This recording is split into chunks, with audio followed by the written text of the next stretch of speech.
Hi friends, ಎಲ್ಲರಿಗೂ ನಮಸ್ಕಾರ. ಎಲ್ಲರೂ ಹೇಗಿದ್ದೀರಾ? ಚೆನ್ನಾಗಿದ್ದೀರಾ ಅಂತ ಅಂದ್ಕೊಂಡಿದ್ದೀನಿ. ನಾನು ಕೂಡ ಚೆನ್ನಾಗಿದ್ದೀನಿ. ಇದು ಸಂಡೇ ಬ್ಲಾಗು. ಸಂಡೇ ಸಂಜೆ ನಾವು ಸಿರಿನ ಈಜು ಕಲಿಸ್ಬೇಕು ಅನ್ನೋಕ್ಕೋಸ್ಕರ ನಾವು ಸ್ವಿಮ್ಮಿಂಗ್ ಪೂಲ್ಗೆ ಕರ್ಕೊಂಡು ಬಂದಿದ್ವಿ. ನಮ್ಮ ಊರಲ್ಲಿ ಒಟ್ಟು 2 ಇದೆ ಸ್ವಿಮ್ಮಿಂಗ್ ಪೂಲು. ನಾವು ಫಸ್ಟ್ ಟೈಮ್ ಬರ್ತಾ ಇರೋದು ಇಲ್ಲಿಗೆ. ಇದು ಮಿನಿ ವಿಧಾನಸೌಧ ಹತ್ರ ಇರುವಂಥದ್ದು. ಸ್ವಲ್ಪ ಊರಿಂದ ಒಂದು 2 ಕಿಲೋಮೀಟ್ರ್ ಆಗ್ಬೋದು ಇದು ಬಹುಶಃ. ಇಲ್ಲಿಗೆ ಬಂದಿದ್ದೀವಿ. ಚೆನ್ನಾಗಿದೆ, ಸ್ವಲ್ಪ ಚಿಕ್ಕದಾಗಿದೆ. ಇನ್ನೊಂದು ಹೊಸದಾಗಿ ಮಾಡಿದ್ದಾರೆ, ಅದು ದೊಡ್ಡದಿದೆ ಅಂತ ಹೇಳಿದ್ರು. ನಾವು ಅಲ್ಲಿ ಹೋಗಿಲ್ಲ, ಫಸ್ಟ್ ಟೈಮ್ ಇಲ್ಲಿ ಬರ್ತಾ ಇರೋದು. ನೆಕ್ಸ್ಟ್ ಯಾವಾಗಾದರೂ ಅಲ್ಲಿ ಹೋಗೋಣ ಅಂತ ಅಂದ್ಕೊಂಡ್ವಿ. ಚೆನ್ನಾಗಿ ಅನ್ನಿಸ್ತು, ಕ್ಲೀನಾಗಿದೆ. ಬೆಳಗ್ಗೆ ಮಧ್ಯಾಹ್ನ ಎಲ್ಲರೂ ಇದ್ರಂತೆ, ತುಂಬ ಜನ ಇದ್ರಂತೆ ಹೇಳ್ತಾ ಇದ್ರಲ್ಲಿ. ಆದರೆ ನಾವು ಹೋದಾಗ ಅಲ್ಲಿ ಯಾರೂ ಇರಲಿಲ್ಲ, ಈಗ ತಾನೇ ಹೋದರು ಅಂತ ಹೇಳಿದ್ರು. ಇದು 6 ಗಂಟೆಯಿಂದ 9 ಗಂಟೆ ತನಕನೂ ಇದು ಓಪನ್ ಇರುತ್ತೆ ಅಂತ ಹೇಳಿದ್ರು. ನಾವು ನಮ್ಮ ಮಗಳಿಗೆ ಸ್ವಿಮ್ಮಿಂಗ್ ಕಲಿಸೋಣ ಅಂತ ಹೇಳಿ ಇಲ್ಲಿ ಕರ್ಕೊಂಡು ಬಂದಿದ್ದೆ. ಬೆಂಗಳೂರಲ್ಲಿ ನಮ್ಮ ಅಕ್ಕನ ಮನೆಯಲ್ಲಿ ಅವಳು ಈಜಕ್ಕೆ ಒಲ್ಲೆ ಅಂತಂದ್ಲು. ಹಾಗಾಗಿ ಅಲ್ಲಿ ಯಾಕೋ ಆಳ್ತಾ ಇದ್ಲು ಅವಳು. ಅವಳಿಗೇನಂದರೆ ತಲೆಯಲ್ಲಿ ನೀರಲ್ಲಿ ಮೀನಿರುತ್ತೆ, ಮೀನು ತಿಂದುಬಿಡುತ್ತೆ ಅನ್ನೋದೊಂದು ಇತ್ತು ತಲೆಯಲ್ಲಿ. ಯಾಕಂದರೆ ಈಗ ಹುಡುಗರೆಲ್ಲ ಟಿ ವಿನಲ್ಲಿ ಎಲ್ಲ ನೋಡ್ತಾರೆ ನೋಡಿ, ತಿಮಿಂಗ್ಲ ಬರುತ್ತೆ, ಅದು ಇದು ಅಂತ ಹೇಳಿ, ಶಾರ್ಕ್ ಬರುತ್ತೆ ಅಂತ ಅವಳ ತಲೆನಲ್ಲಿತ್ತು.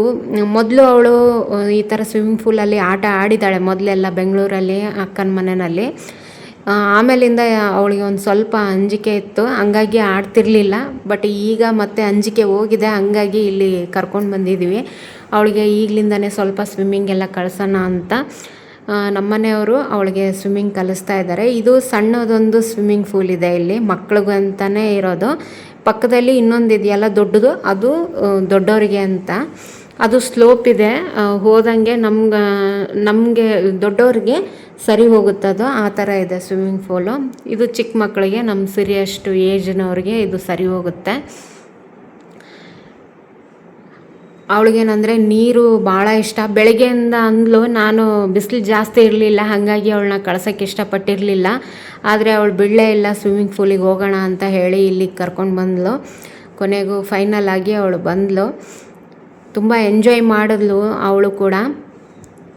ಅವಳಿಗೆ ಈ ಸ್ವಿಮ್ಮಿಂಗ್ ಸೂಟು ಅದು ಎಲ್ಲ ಬೆಂಗಳೂರಲ್ಲೇ ತೊಗೊಂಡಿದ್ದಿದ್ದನ್ನು ಈಗ ಯೂಸ್ ಆಗ್ತಾಯಿದೆ. ಅಲ್ಲಿ ಅವಳು ಸ್ವಿಮ್ಮಿಂಗ್ ಪೂಲಲ್ಲಿ ಇಳಿಲಿಲ್ಲ, ಇಲ್ಲಿ ಯೂಸ್ ಆಗ್ತಾಯಿದೆ ಅವಳಿಗೆ.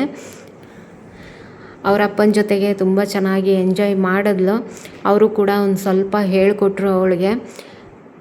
ಈ ರೀತಿ ವೀಕ್ಲಿ ಒನ್ಸ್ ಆದರೂ ಅವಳನ್ನ ಕರ್ಕೊಂಡು ಬಂದರೆ ಅವಳು ಈಜು ಕಲಿಯೋದು ಬೇಗ ಕಲಿತಾರೆ. ಮಕ್ಕಳು ಈ ಏಜಲ್ಲಿ ಬೇಗ ಕಲಿತಾರೆ. ಯಾಕಂದರೆ ನಮ್ಮ ಸಿರಿಗಿಂತ ಸಣ್ಣವರು ಈಜಾಡ್ತಾರೆ, ನಾನು ನೋಡಿದ್ದೀನಿ ಸಾಕಷ್ಟು ವಿಡಿಯೋಗಳಲ್ಲಿ. ಈಗೆಲ್ಲ ಏನಂದರೆ ಚಿಕ್ಕ ವಯಸ್ಸಲ್ಲೇ ಮಕ್ಕಳಿಗೆ ಎಲ್ಲನೂ ಕಲಿಸ್ತಾರೆ ಆದಷ್ಟು.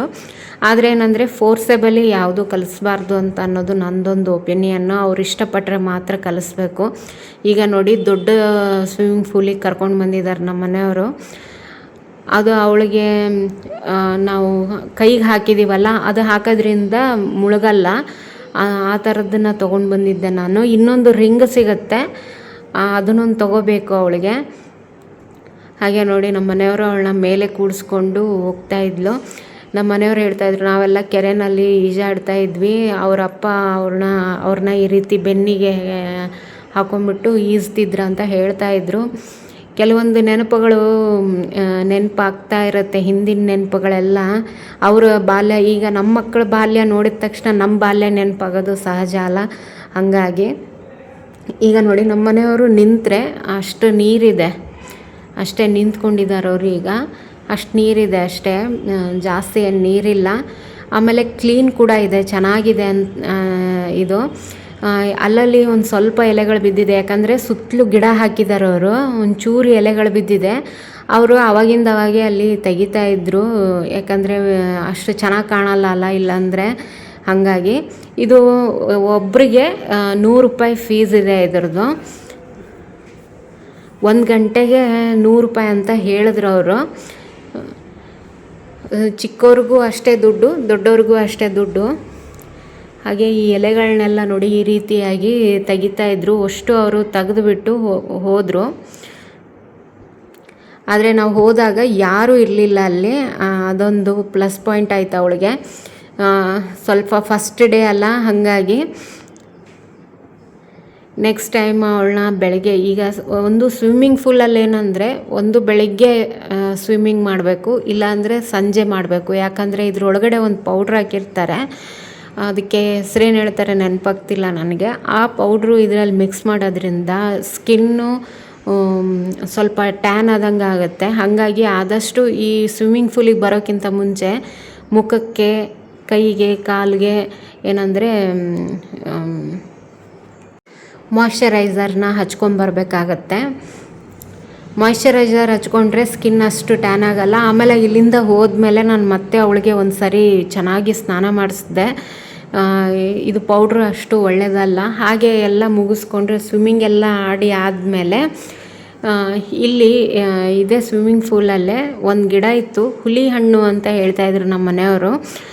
ಅದರಲ್ಲಿ ಹಣ್ಣನ್ನು ತೆಗೆದು ನನ್ನ ಮಗಳಿಗೆ ತಿನ್ನಿಸ್ತಿದ್ರು. ನಾನು ತಿಂದಿರಲಿಲ್ಲ, ಇವರು ತಿಂದಿದ್ದಾರಂತೆ. ತುಂಬ ಆಗಿದ್ದು ಗಿಡದಲ್ಲಿ, ಎಷ್ಟು ಅಂದರೆ ಒಂದೊಂದು ಕಡ್ಡಿಗೂ ಈ ಥರ ಹಣ್ಣುಗಳು ಜಾಸ್ತಿ ಇತ್ತು. ನೀವೇನಾದರೂ ತಿಂದಿದ್ರೆ ಕಮೆಂಟ್ ಮಾಡಿ. ಅವರು ಚಿಕ್ಕವರಿದ್ದಾಗ ತಿಂತಾಯಿದ್ರು ಅಂತ ಹೇಳಿದ್ರು ಅವರು. ನನ್ನ ಮಗಳಿಗೆ ಕ್ಯೂರಿಯಾಸಿಟಿ ಜಾಸ್ತಿ ಇತ್ತು. ಮಕ್ಕಳಿದ್ದಾಗ ಈ ರೀತಿಯಾಗಿ ಮಾಡ್ತಾಯಿದ್ವಿ ನಾವು. ಅದನ್ನು ತಿಂದ್ಬಿಟ್ಟು ಅದು ಬಾಯಿಗೆಲ್ಲ ಕಲರ್ ಆಗುತ್ತೆ, ಒಂಥರ ಡಾರ್ಕ್ ಬ್ಲೂ ಕಲರ್ ಆಗುತ್ತೆ, ಅದು ಆ ಥರ ಆಗುತ್ತೆ. ಹುಲಿ ಹಣ್ಣು ಅಂತ ಹೇಳ್ತಾರೆ ಇದಕ್ಕೆ ಅಂತ ಹೇಳಿದ್ರು. ನೀವೇನಾದರೂ ನೋಡಿದರೆ ಕಮೆಂಟ್ ಮಾಡಿ. ಆಮೇಲೆ ನೀವೇನು ಇದಕ್ಕೆ ಹಣ್ಣು ಹೇಳ್ತೀರಾ ಅನ್ನೋದನ್ನು ಕಮೆಂಟ್ ಮಾಡಿ. ನನ್ನ ಮಗಳಿಗೆ ಭಾಳ ಇಷ್ಟ ಆಯ್ತಿದ್ದು. ಎಷ್ಟಂದರೆ ಅವಳು ಜಾಸ್ತಿನೇ ತಿಂದಳು ತಕ್ಕೊಂಡು. ನಾವು ಲಾಸ್ಟಿಗೆ ಸಾಕು ಜಾಸ್ತಿ ತಿನ್ನಬೇಡ ಅಂತ ಹೇಳಿ ಕರ್ಕೊಂಡು ಬಂದೆ ನಾನು. ಬಟ್ ಅವಳಿಗೆ ತುಂಬಾ ಇಷ್ಟ ಆಯಿತು. ನೋಡಿ ಈ ರೀತಿಯಾಗಿದೆ ಈ ಹಣ್ಣು. ಆದರೆ ತಿನ್ನೋದಕ್ಕೆ ತುಂಬ ರುಚಿಯಾಗಿತ್ತು, ಟೇಸ್ಟಾಗಿತ್ತು, ಸ್ವೀಟಾಗಿತ್ತು. ಇದು ಚೆನ್ನಾಗಿ ಅನ್ನಿಸ್ತು ನನಗೆ ಈ ಹಣ್ಣು. ನಿಮ್ಮೂರಲ್ಲಿ ಈ ಥರ ಗಿಡ ಇದೆಯಾ ನೋಡಿ. ಮಕ್ಕಳು ಈ ರೀತಿಯಾಗಿ ಎಕ್ಸ್ಪ್ಲೋರ್ ಮಾಡ್ತಾ ಇರಬೇಕು. ನಾವು ಅವ್ರ ಜೊತೆಗೆ ಟೈಮ್ ಸ್ಪೆಂಡ್ ಮಾಡಿದ್ರೆ ಈ ರೀತಿಯಾಗಿ ಅವರಿಗೆ ತೋರಿಸ್ತೀವಿ. ಇಲ್ಲಾಂದರೆ ಮಕ್ಕಳು ಈ ಥರದ ಗಿಡಗಳೆಲ್ಲ ಈಗ ಎಲ್ಲಿ ಸಿಗೋದಿಲ್ಲ ಹೆಚ್ಚಾಗಿ. ಆಮೇಲೆ ಇದು ಮಾರ್ಕೆಟಲ್ಲೂ ಕೂಡ ಈ ಹಣ್ಣುಗಳು ಸಿಗಲ್ಲ ಈಗ, ಆ ರೀತಿ ಇದೆ.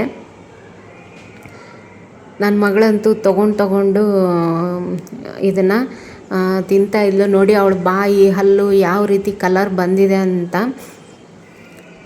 ಅವಳಿಗೆ ಎಷ್ಟಿಷ್ಟ ಆಗಿತ್ತು ಅಂದರೆ ಸಾಕು ಅಂದ್ರೂ ಬಿಡಲಿಲ್ಲ ಅವಳು, ಅಷ್ಟು ತಿಂದ್ಲು ಅವಳು.